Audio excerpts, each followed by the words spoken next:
Welcome back to my YouTube family. तो दोस्तों, आज मैं आप लोगों के मनपसंद ड्रामा सीरियल सयानी की एपिसोड 39 और 40 का मज़ेदार सा रिव्यू लेकर हाजिर हुई हूँ। लेकिन नए आने वाले दोस्तों से दरख्वास्त है कि चैनल को सब्सक्राइब करना हरगिज़ मत भूलना। इसी तरह तो आपको आपके मनपसंद ड्रामे की लेटेस्ट एपिसोड का रिव्यू आसानी के साथ मिलता रहेगा। Thank you. आखिरकार दोस्तों, ज़रबाब तो अपनी सांस को साफ साफ अल्फाज में समझा देता है कि वो उनके और उनकी बीवी के मामला से ज़रा दूर रहें। उनको कोई हक नहीं पहुंचता कि वो उनके दरमियान कोई बात कहे या बोले या बीच में टांग अड़ाए। तो ये बात जो है किरण और उसकी माँ को तो बिल्कुल पसंद नहीं आती। और यहाँ तक कि ज़रबाब अपनी सास को ये भी साफ साफ कह देता है कि सासू माँ, कल आपको ड्राइवर घर आराम से बाइज्जत पहुँचा देगा, अपनी तैयारी पक्की रखिएगा। अब ये बात भी ज़रबाब की सास को बिल्कुल बहाती नहीं है। अब वो क्या कह सकती है। किरण आखिरकार अपनी अम्मी को अपने रूम से भेज देती है कि अम्मा, यहाँ बात करने का कोई फ़ायदा नहीं है, आप अपने रूम में चली जाएं। यहाँ पर ज़रबाब किरण को जो है आंखें फाड़ फाड़ कर देख रहा होता है, लेकिन किरण के पास भी कोई जवाब नहीं होता। तो दूसरे दिन ज़रबाब किरण से कह रहा होता है कि जल्दी से रेडी हो जाओ, ब्रेकफास्ट पे हम लोगों का इंतज़ार हो रहा होगा, क्योंकि आज नवाल का पहला नाश्ता है हमारे घर में। सब लोग तुम्हारा भी पूछेंगे और वैसे भी रिश्तेदार भी काफ़ी जमा है घर में। लेकिन किरण अपनी ज़िद पर अड़ी होती है। उसको तो वो बातें याद आ रही होती हैं कि जब मेरी शादी होकर आई थी तो मेरा इस्तकबाल किसी ने नहीं किया था। देखा था ना कैसे मुझे फ़ौरन गाड़ी से उतार के और मेरे रूम में पहुंचा दिया था। लेकिन नवाल के तो आगे पीछे आपकी बहनें अम्मा अब्बा घूम रहे हैं, उनको मेरी तो कोई फ़िक्र ही नहीं है। तो मैं क्यों फ़िक्र करूं, फिर मैं क्यों जाऊं नाश्ते की टेबल पर उनका एहतमाम देखने के वो किस तरह नवाल के आगे पीछे फिर रहे हैं, सिर्फ इस वजह से कि वो बड़े बाप की बेटी है और मैं एक मामूली घर से ताल्लुक़ रखती हूँ। लेकिन ज़रबाब साफ साफ लफ्ज़ों में किरण से कह रहा होता है कि मैं कोई भी बहस नहीं सुनना चाहता, जल्दी से फ़ौरन तैयार हो और नीचे मेरे साथ नाश्ते की टेबल पर चलो, क्योंकि अगर मुझसे वहाँ पर किसी ने कोई सवाल किया तो मैं हरगिज़ भी ये बर्दाश्त नहीं करूँगा कि कोई किसी को मौका मिले ये कहने के लिए कि तुम्हारी बीवी नाश्ते की टेबल पर क्यों नहीं आई।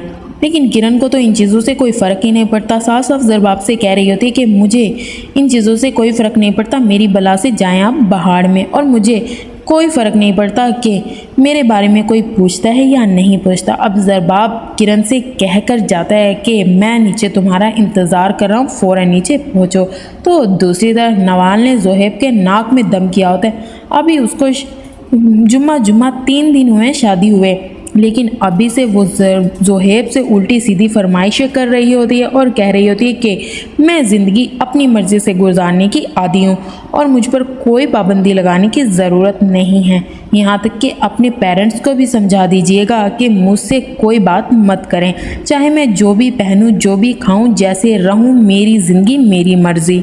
दोस्तों, अब ये बातें ज़ोहेब को तो बिल्कुल पसंद नहीं आती नवाल की, लेकिन अब वो क्या कर सकता है। वो तो अपने पेरेंट्स के दबाव में आकर ही नवाल से शादी करता है ना।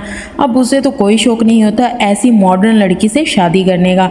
तो दूसरी तरफ सब लोग जो है नवाल का और अपनी बड़ी बहू किरण का नाश्ते की टेबल पर इंतज़ार कर रहे होते हैं। यहाँ तक कि किरण की अम्मा आकर जो है ज़ोहेब के वालिदैन पर तंज करने लग जाती है और कहती है कि बड़ी बहू का तो आप लोगों को ज़रा भी ख्याल नहीं है।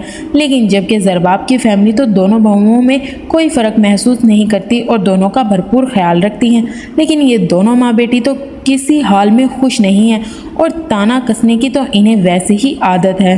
तो दूसरी तरफ नवाल ज़ोहेब के साथ नाश्ते की टेबल पर आती है और उनके साथ बैठ जाती है। यहाँ तक कि नवीन जो अपनी भाभी से कहती है कि ये सारा नाश्ता मैंने खुद अपनी निगरानी में आपके लिए बनवाया, लेकिन नवाल साफ साफ इनकार कर देती कि मैं इतनी हैवी चीज़ें नहीं खाती और वैसे भी मैं तो ज़ोहेब को भी नहीं खाने दूंगी। लेकिन ज़ोहेब जो है अपनी बहन नवीन की खुशी के लिए जो कुछ उसने बनाया होता है वही खा रहा होता है, क्योंकि वो अपनी बहनों से बेहद मोहब्बत करता है। लेकिन यहाँ पर ज़ोहेब की अम्मा को जो है नवाल का ये बिहेवियर बिल्कुल अच्छा नहीं लगता। तो दूसरी तरफ किरण की अम्मा भी वहीं मौजूद होती है और वो भी ये सारा तमाशा देख रही होती है।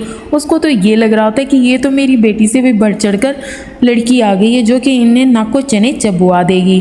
तो दूसरी तरफ फ़ाइज़ा की ज़िंदगी अजाब बनी हुई है सिर्फ किरण की वजह से। अब किरण ने जो फ़ायज़ा की जो सासू माँ क्या क्या कहकर उसके कान भर दिए हैं कि वो दोनों माँ बेटे तो हर वक्त फ़ायज़ा को ताना देते रहते हैं कि तुम्हारे माँ बाप के पास तुम्हें देने के लिए कुछ नहीं है और अपनी बहुओं पे वो करोड़ों लुटा रहे हैं। अब हम तुमसे एक ही बात कह रहे हैं कि जाकर उनसे अपना हक मांगो, यहाँ तक कि डिमांड करो कि तुम्हारे शोहर को इतने पैसों की ज़रूरत है ताकि वो फ़ौरन दे और तुम्हारा शोहर अपने बिजनेस को बढ़ा सके।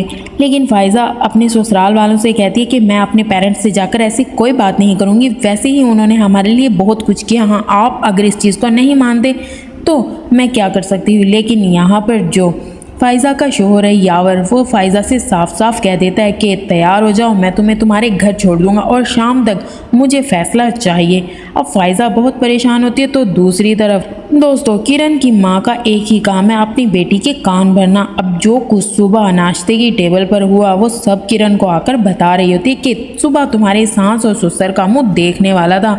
उस लड़की ने तो आकर उनकी ऐसी इंसल्ट की कि वो तो मुंह दिखाने के काबिल ही नहीं थे। अगर तुम नाश्ते की टेबल पर होती तो तुम भी ये सब कुछ देखती। तो दूसरी तरफ जो है यहाँ पर ज़रबाब और ज़ुहैब के माँ बाप बहुत ज़्यादा परेशान होते हैं।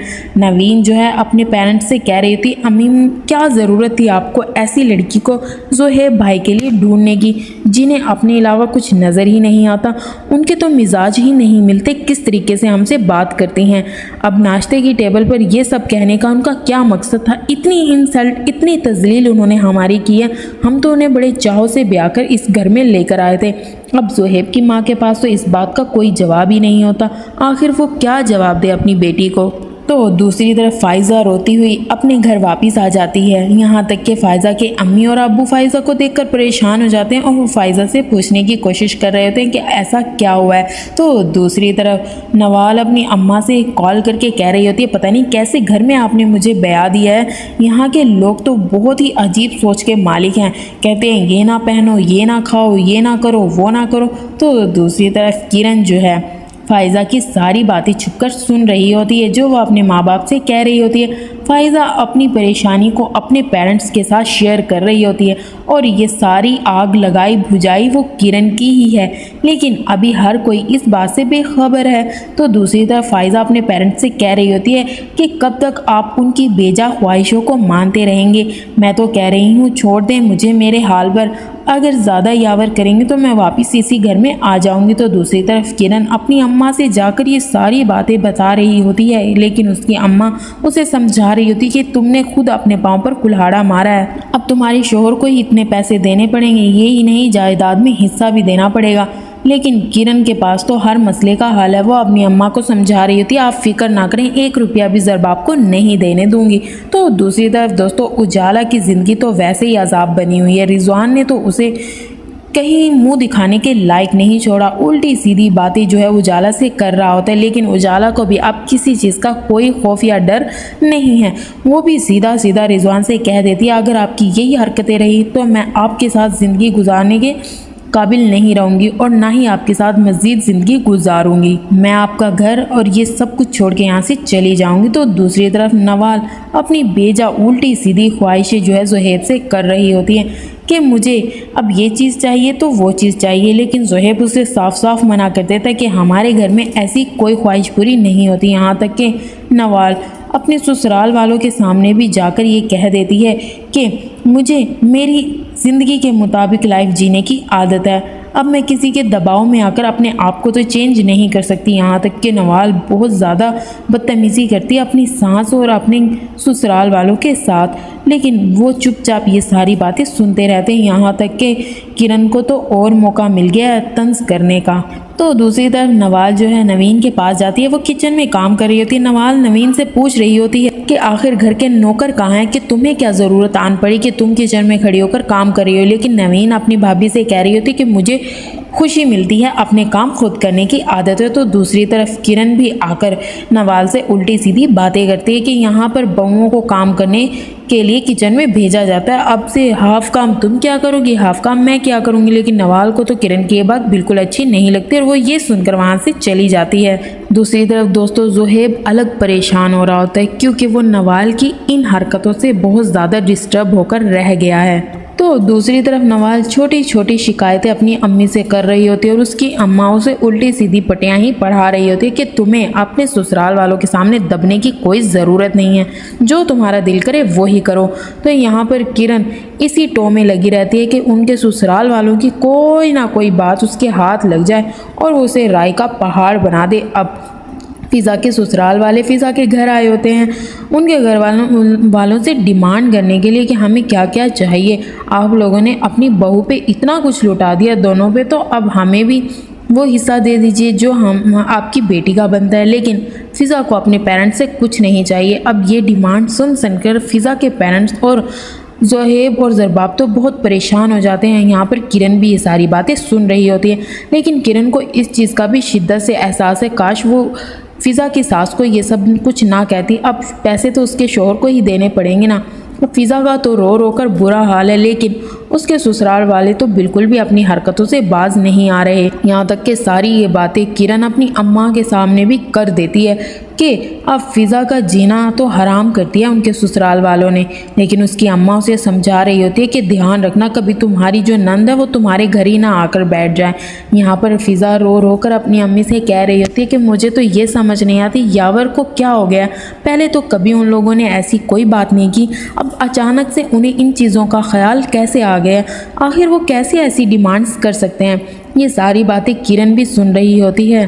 उसे पता तो सब कुछ होता है, लेकिन वो जानबूझकर गड़े मुर्दे उखाड़ रही होती है और फ़िज़ा से पूछ रही होती है कि आप ही क्या हुआ है, आप इस तरह फूट फूट कर क्यों रो रही हैं, कोई मसला है तो आप मुझे बता सकती हैं। लेकिन फ़िज़ा जो है वो किरण से कह रही होती है ऐसी कोई बात नहीं है, मैं बस अपनी अम्मी से बातें कर रही हूँ। लेकिन किरण की वजह से ही ये सब कुछ हुआ होता है। तो दोस्तों उम्मीद करती हूँ कि आपको 39 और 40 एपिसोड का रिव्यू अच्छा लगा होगा। नेक्स्ट एपिसोड के लिए हमें हरगिज़ भी सब्सक्राइब करना मत भूलना।